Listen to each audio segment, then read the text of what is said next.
Okay, so I'm really excited for our next presentation. It's called Communication for Success in College. And this morning we have joining us Sotelo, who is a vice president, the Division of Diversity, Equity, and Inclusion at Doane University. So he's been with our program before, talked to our students before. It's been a great success. So we're really glad to have him this morning. Let's give him a welcome and your kind attention. Hey, thank you so much. And thank you for inviting me year after year. You know, you wonder, it's like maybe they'll kick you out and say, hey, that was sucky. Don't come back. But thanks. So thank you for the confidence. This is a smaller group, so I'm not going to make it into a whole big presentation, so that we can just have some good conversation. What I want to start with a quick little story that happened to me, and then we'll want to assess it a little bit, and then we're going to go into some examples. But so when I was a senior in college, so this was a 4-year institution, I get a phone call from one of my professors, and he says, hey, can you come into my office? I'd like to have a conversation with you. And that was it. And it was interesting because he called my cell phone. He didn't email me, nothing. It was coming to my office. So I arrived to his office. I went immediately because I was very nervous of like, well, what's going on? Why is he calling me on my cell phone? And when I arrived, he sits me down in his office and he says, I had just turned in a marketing plan. So it was like a 20-page paper with a lot of different strategies for how to market a nonprofit that I had started. So all of the plans were for something that I had built from the ground up.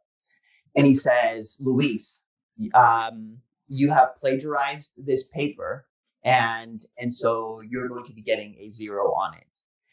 And I was completely shocked because I had not plagiarized the paper. It was my organization. I had written everything. There was no way that I could even copy it because it was something that existed back here in Nebraska. That was in school in Chicago. And I said, can you show me sort of where, I try to remain calm. And I said, can you show me where you're finding this content somewhere else? Because that's interesting. And maybe perhaps show me the paper to make sure that this is my paper that we're talking about, and you didn't get it confused with some other paper. And at that moment, he really starts to realize, I believe, that he's made a big mistake. And here's what he tells me.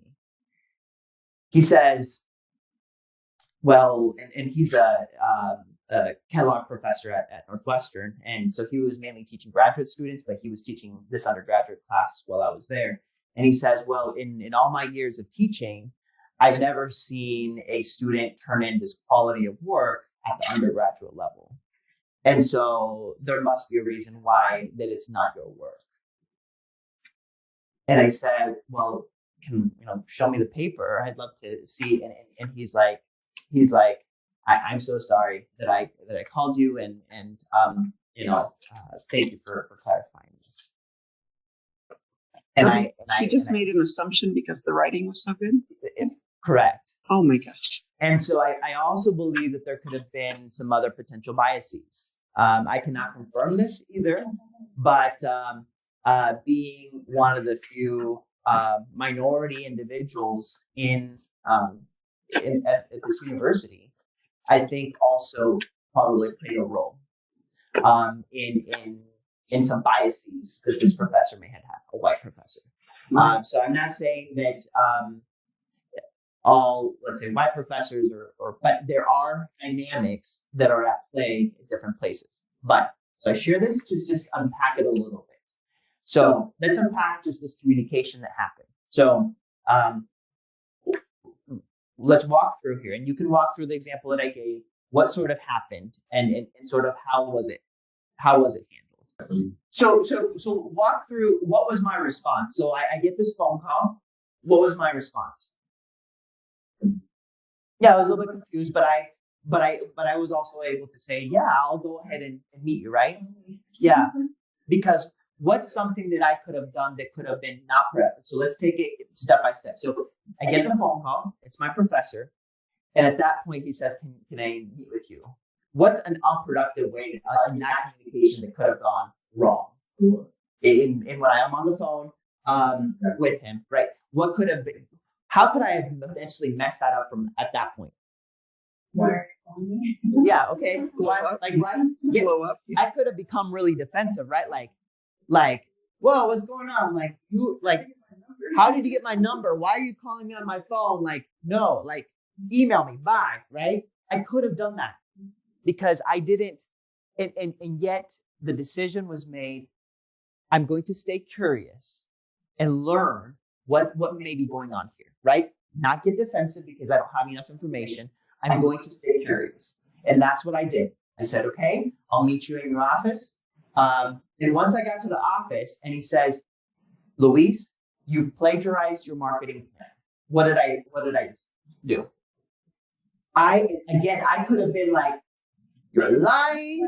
Like I'm storming out of here. This is absolutely rude. This is uncalled for. And I could have stormed out of there, right? But you got it right. I said, well, okay, so you're saying this. Let's unpack this and show me the evidence, right? Show me the evidence because perhaps you have a paper that was plagiarized, but it's just not my paper. It could have been someone else. In the shuffling of papers, you could have thought it was me. So let's go ahead and look at the evidence, right? So that is so important in communication, especially. I mean, all of this will apply to anything that you do in life, but I'm putting it in the context of a college education. We all make choices every single day to either like escalate the situation or try to learn and figure out what's going on, right? And so in this situation, I took it as a learning opportunity and said, okay, show me the evidence. And that's when he really started to realize sort of the biases that he may have had. And that does not make him an evil person. That does not make him, a bad person. It's just part of what I believe he was going through and some of the biases of, and it could have been the bias of just, I'm not used to seeing this quality of work at the undergraduate level. I kind of expect this at the graduate level, right? But helped him.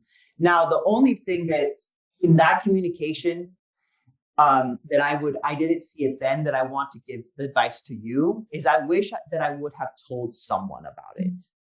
And I did not. Right? He said, I called you in because you have plagiarized this paper and didn't even have anything with him. He just sat me down and said, you plagiarized this paper. And so what I would have done in any time, because again, we're humans. I don't think that this individual is evil. I do not think at all. But we all do have biases. All of us have biases. And so I could have helped in this situation by after that scenario, having gone, it's probably spoken to my academic advisor. So every university that you go to is going to assign you an academic advisor. You're going to have that one person.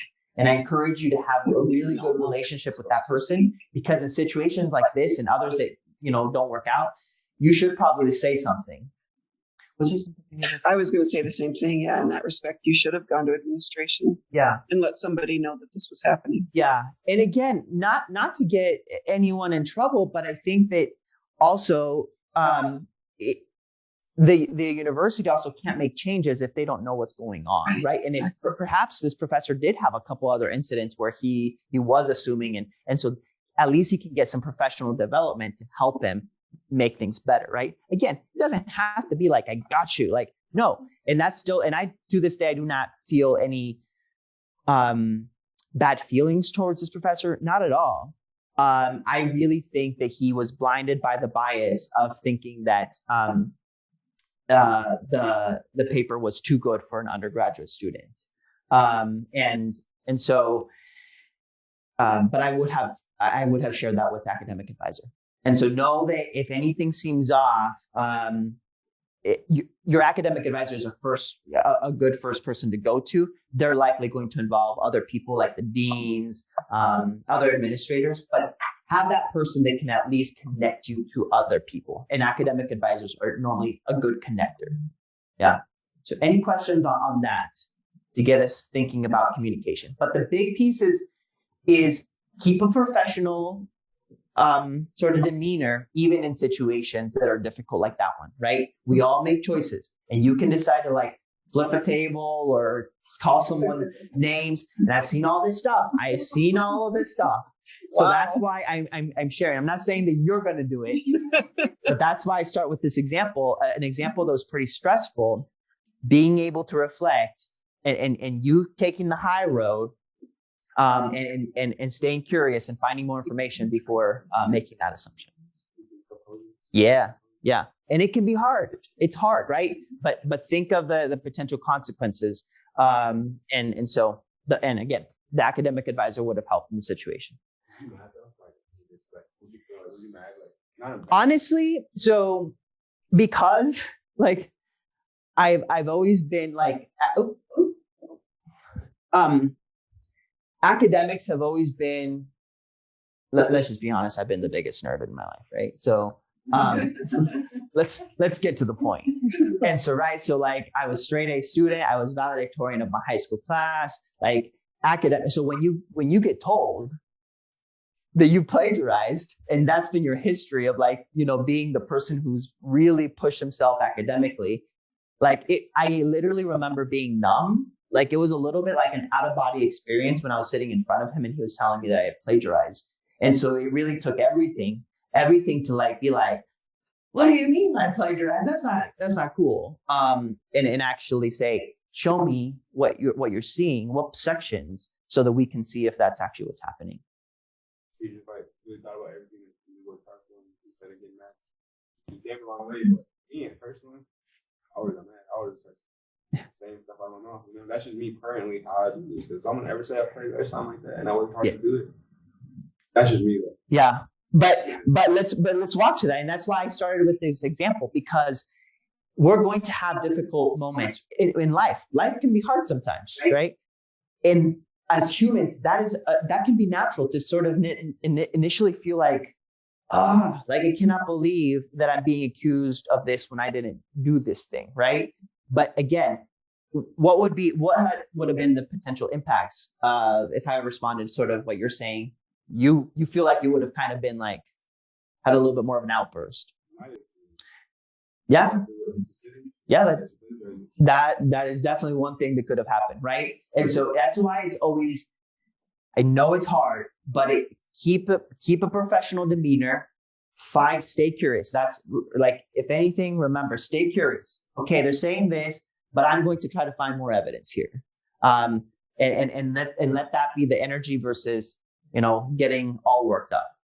It's hard, but remember that. And especially because I went in there and I didn't know what was going to be talked about. So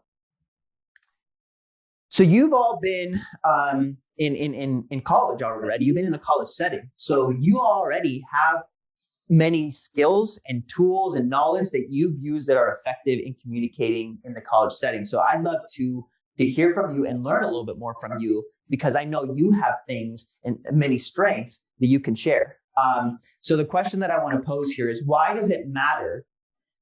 And we've already addressed a little bit on this, but why does it matter that you communicate effectively with students, faculty, or, some people use professors, faculty, but you'll hear those words, faculty or professors, sometimes instructors, and then staff. So staff being the individuals that are not necessarily teaching.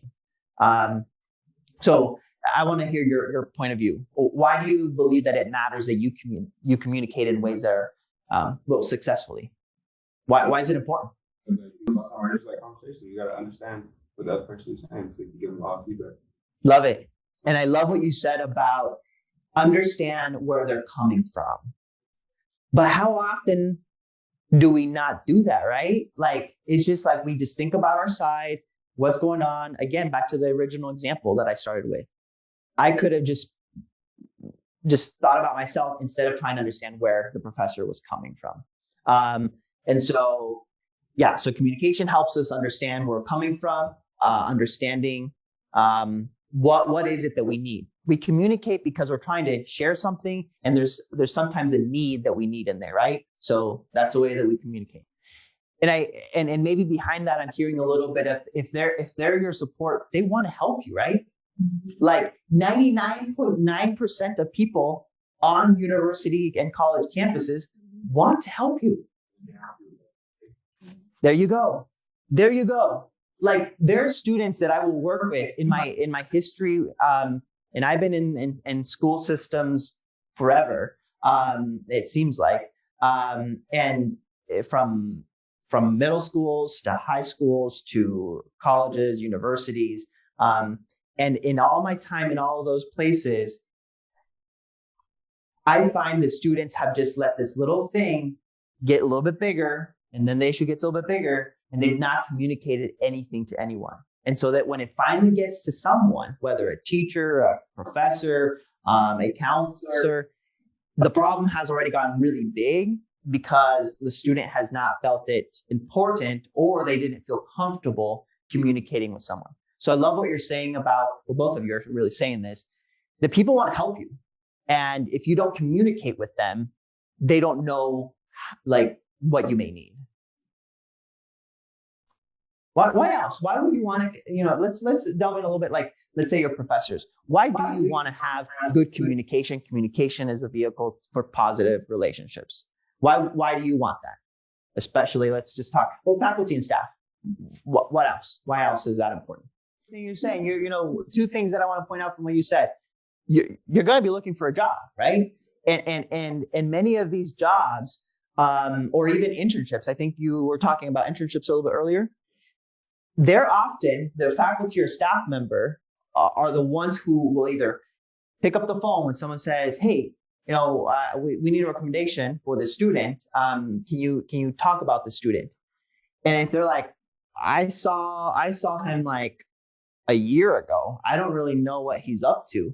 They're not going to be able to, the employer or the person who's wanting to give you the internship, they're going to be like, well, this is not good. Like they can't tell me anything about the student, right? So jobs, and then what you said, resources, right? So whether it be connecting you to Wi-Fi, connecting you to a computer, they are going to probably know someone who wants to connect you. So those are good. Anything else that you wanted to add to why it's important to keep the communication open? Yeah. So financial resources can also be on the line, right? And communicating in a responsive manner. So like if some issue happened, right, like communicating immediately to let the professor or the school know what's going on, because likely, as you said earlier, they can connect you to resources. But if they don't know what's going on, if you disappear for 4 weeks and then you're like, I didn't have internet, but like, could there be other ways to reach the school to make sure, right? Like I bet there's potentially a phone. Maybe if the school is close, that you're actually able to go to the school, but letting them know, don't letting the 4 weeks go by, because then, right? So communicating, even, there's a saying that says something on the lines of bad news doesn't get better with time. Bad news doesn't get better with time. And sometimes as humans, we're like, oh, it's hard to say what just happened, so I'm going to avoid it. So bring people in to help you from the beginning. Don't wait. Like what we said, little problems get bigger and bigger and bigger and bigger. So there's 2 questions. What have you learned works for you in successfully communicating with students, faculty, and staff? And I know our focus has been mainly like faculty and staff, but some of this will apply to your peers. And what is difficult for you in communicating with students, faculty, and staff? Any barriers? So I want to hear, especially you're in your last semester, right?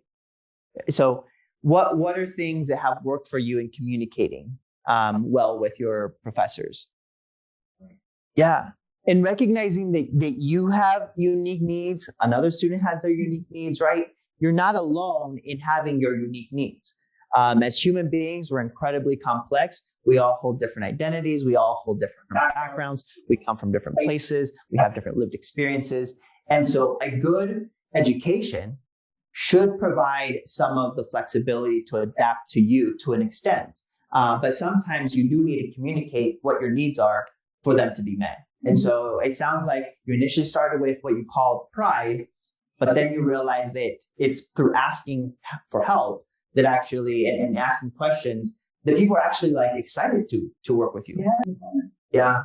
And I hear some of the cultural pieces as well in there, where, right, like you grew up one way, where like maybe you are sharing, or I'll give you an example related to that is, so being a Latino, like going to like the counselor, like from the prior presentation, like your mental well-being, like if you were going to see a health practitioner in terms of your mental health, like, they would say like, ooh, like something must be really wrong with you. Like you must be, something weird is happening to you if you have to go to that. And it wasn't until I got to college that I realized like, no, that's what we need. Just like we go to the doctor for physical needs, right? And don't be nervous to share that with others, especially, where you can say like, this is sort of how I grew up. And this is why this may be difficult for me. And I want you to know in case you can also help me with that. Right. And if you share a little bit more about yourself, then they're a little bit more mindful of like your experiences. And I think that's important. I think it's important for people to be able to honor your what I call your cultural programming, and celebrate that and find ways to complement with who you are, right? But being able to share that with others does help them because they may not necessarily see that initially. Okay, and we've talked through a lot of different pieces about timely communication, constant communication, knowing that it is okay to help, that they actually want to help. Those are all things that are pretty helpful. So I want to play a video since, we couldn't, or maybe in other sessions you were able to bring a lot of professors in. I think there might have been a session, but I was able to find a video of professors talking about like pet peeves, what works in the communication, etc. Some parts are funny, but you get to hear. So this is another university, but I think it's potentially if it plays. Oh yeah. So listen into what they say about their communication with them.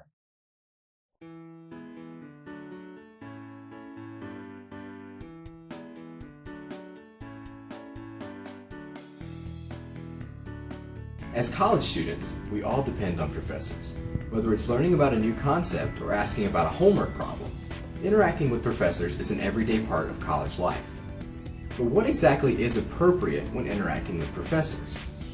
The East Campus Academic Initiative Committee interviewed professors here at NC State to gain a better understanding of what they consider appropriate professor etiquette.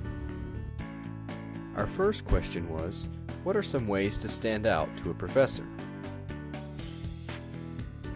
Certainly the first one is to be on time and attend class, because if you are not in class and you're not on time, you stand out, but not in a good way. The student needs to be hardworking. Like for example, if the assignment or the assignment should be done on time, not like don't ask me questions about how to do this 2 hours before the assignment is due. That doesn't last long and good impression.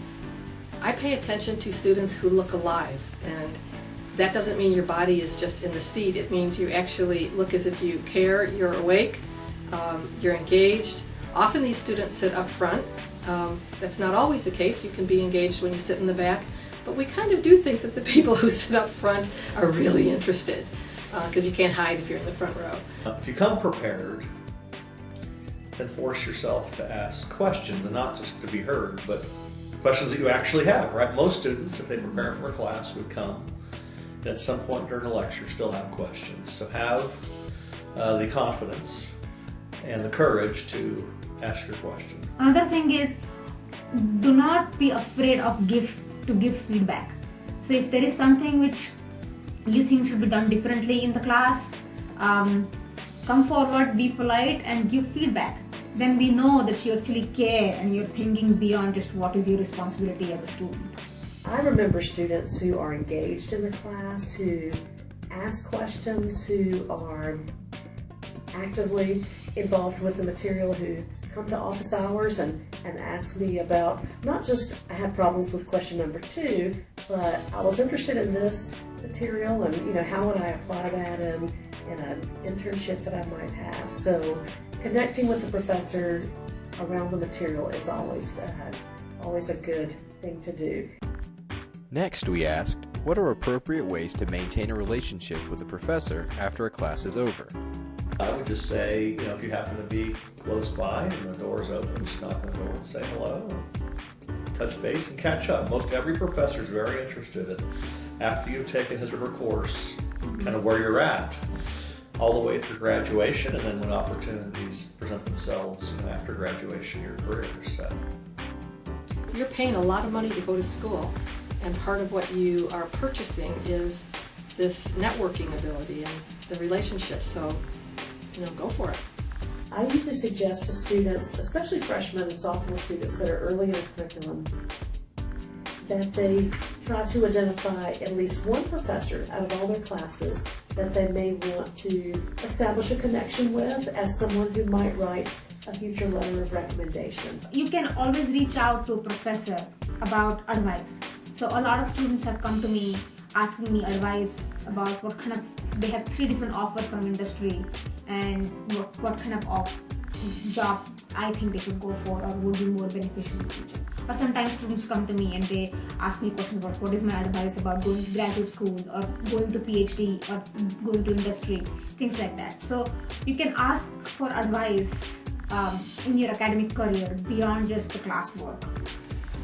I think sometimes students assume that faculty members are too busy or don't want to build a relationship with them. And that may be true if you've got a class of 200 in your first year survey courses when it's impossible to build a relationship. But I would submit that even then, if you take time, make yourself known to your professor, ask for a little time just to converse, you don't even need a reason. Sometimes students think, oh, I have to have a question about a particular assignment or something that sounds important enough. But no, you can just go in and get to know each other. I like it when students come in and I learn more about their lives. So you should feel entitled to ask to do that. You can tell if a professor seems open or not. And the worst they can say is, I don't really have time for that. But often they will. We then ask the professors to tell us about their preferred email etiquette. I love email. I send a lot of emails because it's a very unobtrusive way to get information out to students. And I get a lot of emails. Unfortunately, I get some bad emails and some bad email etiquette. So let me share with you a little bit about some things to avoid. First, you always want to address professors as doctor or professor. You don't want to say, hey, Lisa. Now, there's some professors or instructors that might suggest that you use their first name, but until they give you permission to do that, doctor or professor is always appropriate. Have an appropriate subject for the email. I've seen a lot of students, when their email comes in the inbox, they have not even put their name in the email. So it shows it as NCSU email address. So I don't know who it is. They don't refer themselves. There is not an appropriate subject. Sometimes they also forget to address me. If you want to use email, it has to be focused and kind of specific. If you want to talk more open-ended and multiple things, in my sense, it's best to go actually talk face-to-face. It's also important not to expect an immediate response. If the general rule of thumb is that 24 to 48 business hours is appropriate for an email response. If it's an emergency, of course, you can always indicate that a quicker response is needed. Here's a little secret. Faculty members get together and talk about the wacky emails they get from students. We do that. And here's the ones that we talk about, the ones that say, yo, hey, and treat us like we are their text friends and their Facebook buddies. We're not.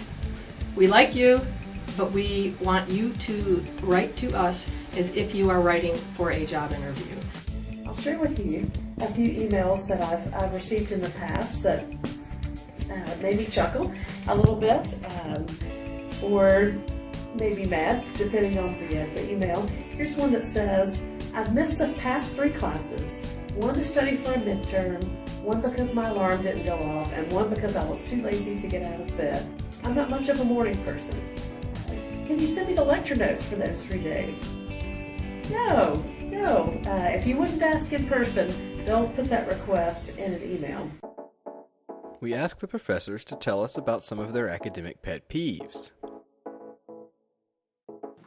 That can be a long list, but some of the few things is while I'm talking and I'm lecturing in the class, you're not listening and talking with your friends. That is extremely annoying. if you have a question or if you need a break, just raise your hand and tell me about it instead of just talking.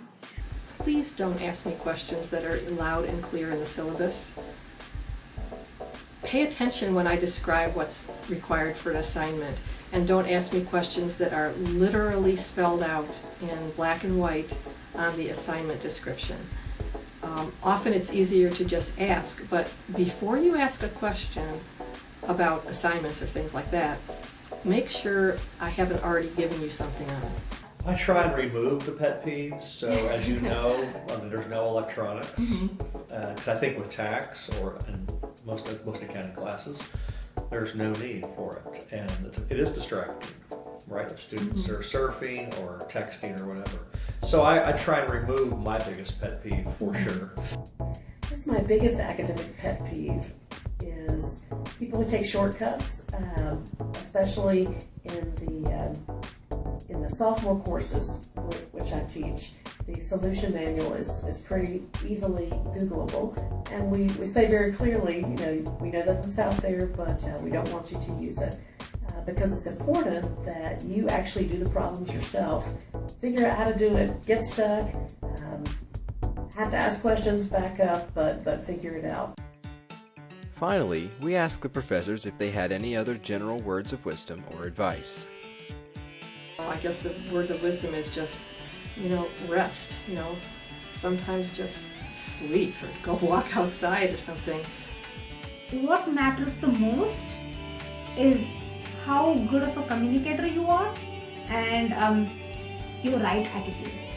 So you could be the smartest person on this earth, but if you do not have the right attitude, you do not know how to communicate with other people, it is not going to take you much further.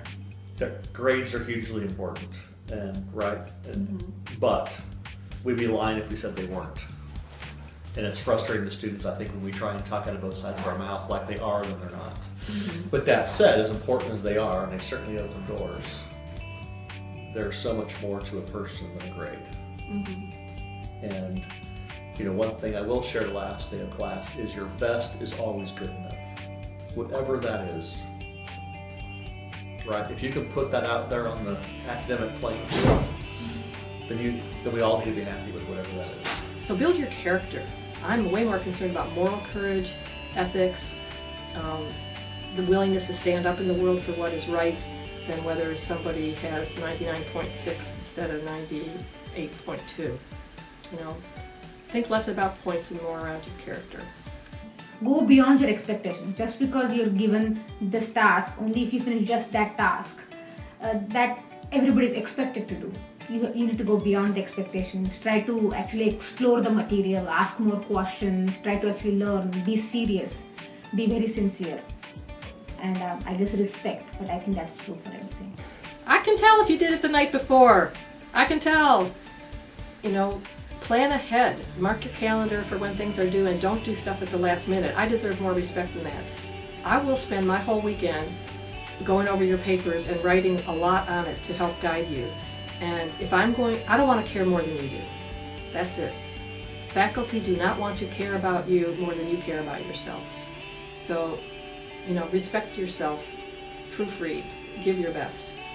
I think it helps to keep perspective, to recognize that while you are getting an outstanding degree from outstanding university, you're also developing relationships with people that you will hopefully be in contact with for the rest of your life.